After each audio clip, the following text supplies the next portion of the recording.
Syudaralun, saat berada di Cianjur, Jawa Barat, Presiden Joko Widodo menyebut gempa yang mengguncang Cianjur ini merupakan jenis gempa dengan siklus 20 tahunan. Pernyataan itu disampaikan Kepala Negara berdasarkan penjelasan dari Badan Meteorologi, Klimatologi, dan Geofisika. Kepala Negara pun memastikan pemerintah akan memberikan bantuan kepada masyarakat yang rumahnya rusak akibat gempa tersebut.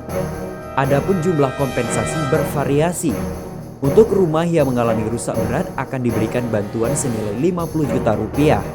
Kemudian, untuk rumah yang mengalami kerusakan sedang akan menerima bantuan 25 juta rupiah dan 10 juta rupiah untuk rumah yang mengalami kerusakan ringan.